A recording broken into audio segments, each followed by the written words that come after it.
নয়াদিল্লির ক্ষমতার গলিতে অস্থির পায়চারি। প্রধানমন্ত্রী নরেন্দ্র মোদীর কার্যালয়ে চলছে আলোচনা। টেবিলে ছড়িয়ে আছে গোয়েন্দা প্রতিবেদন, বাণিজ্য চুক্তির নথি আর বাংলাদেশের নতুন সরকারের পদক্ষেপের বিশ্লেষণ। মোদী, যিনি একদিন দক্ষিণ এশিয়ার রাজনীতির দাবার বোর্ডে একছত্র আধিপত্য বিস্তার করেছিলেন, এখন মুখোমুখি এক অপ্রত্যাশিত প্রতিপক্ষের, মোহাম্মদ ইউনূস। বাংলাদেশকে নিয়ন্ত্রণে রাখার জন্য মোদীর সব কৌশল, বিজেপির আগ্রাসী নীতি, এমনকি তাদের গদি মিডিয়ার প্রচার যন্ত্রও মুখ থুবড়ে পড়ছে। বাংলাদেশ, যাকে মোদী একটি দুর্বল প্রতিবেশী ভেবেছিলেন, এখন তার বুদ্ধি আর কৌশলের জালে ভারতকে জড়িয়ে ফেলছে। সীমান্তে এখন শুধু কাঁটাতার নেই, আছে অর্থনৈতিক যুদ্ধের উত্তপ্ত ধোঁয়া। একটি নতুন খেলা শুরু হয়েছে, যেখানে চাল চালছেন দুই নেতা, একজন রাজনীতির পুরনো খেলোয়াড়, আরেকজন নীতির নতুন আয়না। কয়েক মাস আগে মোদীর সরকার একটি সিদ্ধান্ত নেয়, যা দক্ষিণ এশিয়ার রাজনৈতিক ভূগোলে ভূমিকম্পের মতো আঘাত হানে। বাংলাদেশের জন্য ভারতের ট্রান্সশিপমেন্ট সুবিধা বন্ধ করে দেওয়া হয়। এই সুবিধার মাধ্যমে বাংলাদেশ ভারতের স্থলপথ, বন্দর, বিমানবন্দর ব্যবহার করে বিশ্বের সঙ্গে বাণিজ্য করত। কিন্তু হঠাৎ সেই দরজা বন্ধ হয়ে যায়। ভারতের পররাষ্ট্র মন্ত্রণালয়ের ব্যাখ্যা ছিল, তাদের বন্দরে ভিড় বেড়ে গেছে, বাংলাদেশি পণ্যের কারণে স্থানীয় ব্যবসায়ীরা ক্ষতিগ্রস্ত হচ্ছেন। কিন্তু এই ব্যাখ্যা ছিল একটি ছলনা। বাংলাদেশ থেকে আসা পণ্যের পরিমাণ এত বেশি নয় যে ভারতের বন্দরে স্থান সংকট হবে। তাহলে কেন এই সিদ্ধান্ত? এটি ছিল বাংলাদেশের নতুন সরকারের ওপর চাপ সৃষ্টির একটি কৌশল। বিশ্লেষকরা বলছেন, এমন কৌশলের পেছনে আসলে কারণ, বাংলাদেশের মাথা উঁচু করে এগিয়ে যাওয়া কিছুতেই সহ্য করতে পারছেন না মোদী। কারণ হাসিনার আমলে বাংলাদেশকে একচেটিয়া ব্যবহার করেছে ভারত, শুধু নিয়েই গেছে, দেয়নি কিছু। ভারতের সঙ্গে একতরফা দেওয়ার সম্পর্ক বাংলাদেশের স্বাধীনতা ও সার্বভৌমত্বের জন্য হুমকি হয়ে দাঁড়িয়েছিল। মোদী এই নির্ভরতাকে অস্ত্র হিসেবে আজীবন ব্যবহার করতে চান, কিন্তু প্রফেসর ইউনূসের সরকার তাকে সেই সুযোগ দিচ্ছে না। সেই ক্ষোভ থেকে ট্রান্সশিপমেন্ট সুবিধা বাতিল করেছে ভারতের হিন্দুত্ববাদী সরকার।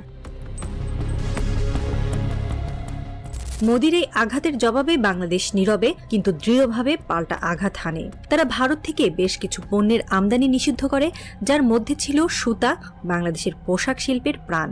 ভারত এই সুতা রপ্তানি করে কোটি কোটি ডলার আয় করত, কিন্তু বাংলাদেশের এই নিষেধাজ্ঞায় সেই পথ বন্ধ হয়ে যায়। বাংলাদেশের ব্যাখ্যা ছিল ভারতের মতোই, এটি ভারতের বিরুদ্ধে নয়, বরং স্থানীয় উৎপাদকদের সুরক্ষার জন্য। ভারতীয় সুতার কারণে বাংলাদেশের স্থানীয় উৎপাদকরা ক্ষতিগ্রস্ত হচ্ছিলেন। বিশ্লেষকরা বলছেন, আদতে এই নিষেধাজ্ঞার পেছনে ছিল প্রফেসর ইউনূসের গভীর কৌশল। তিনি শুধু ভারতের উপর চাপ সৃষ্টি করেননি, বরং একটি অর্থনৈতিক বিপ্লবের পথ প্রশস্ত করেছেন। মোদী যেখানে বাণিজ্য যুদ্ধে জয়ের স্বপ্ন দেখেছিলেন, সেখানে প্রফেসর ইউনূস জানিয়ে দিয়েছেন, যেমন করবেন মোদী, কড়াই গণ্ডায় তার সব ফেরত পাবেন পাল্টায়। ইউনূসের সিদ্ধান্ত ছিল দুইমুখী সফলতা। প্রথমত, স্থানীয় সুতা উৎপাদনকারীরা স্বস্তির নিঃশ্বাস ফেলেছে, ডলার বহিঃপ্রবাহ হ্রাস পেয়েছে। দ্বিতীয়ত, ভারতের অর্থনীতির একটি নির্ভরযোগ্য বাজার ধসে পড়েছে। সবচেয়ে বেশি ক্ষতিগ্রস্ত হয়েছে পশ্চিমবঙ্গ, যেখানে বাংলাদেশ ভিত্তিক ব্যবসার ওপর অনেক কিছু দাঁড়িয়ে আছে। পশ্চিমবঙ্গের ব্যবসায়ীরা প্রকাশ্যে মোদীর সিদ্ধান্তের বিরুদ্ধে ক্ষোভ প্রকাশ করেছেন। তারা বলছেন, দিল্লির সিদ্ধান্ত গুজরাট বা উত্তর ভারতের জন্য নেওয়া হলেও ধ্বংস হচ্ছে পূর্ব ভারতের প্রাণ, বাংলাদেশ সংযোগ। প্রতি বছর প্রায় $10 বিলিয়ন বাণিজ্য আজ হুমকির মুখে। রাজনৈতিক বিশ্লেষকরা আরও বলছেন, পশ্চিমবঙ্গে বিজেপির রাজনৈতিক ভবিষ্যতও এই সিদ্ধান্তের ফলে ক্ষতিগ্রস্ত হতে পারে। বাংলাদেশ এখানেই থেমে নেই। ইউনূস সরকার ভারতের নির্ভরতা কমিয়ে নতুন দিগন্তের খোঁজে RCEP জোটে যোগদানের আগ্রহ প্রকাশ করেছে। এই জোটে চীন, জাপান, দক্ষিণ কোরিয়া, অস্ট্রেলিয়া সহ বিশ্বের 15টি দেশ রয়েছে, যারা বিশ্ব অর্থনীতির 30% নিয়ন্ত্রণ করে। RCEPর সদস্য হয়ে বাংলাদেশ নতুন বাজারে প্রবেশ করতে চায়।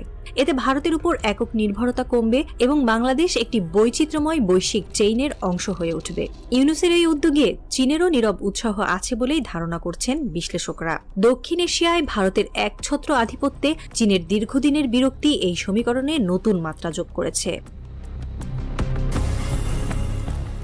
রোদ ফোটার সঙ্গে সঙ্গে স্পষ্ট হয়ে উঠছে একটি নতুন রাজনৈতিক বাস্তবতা।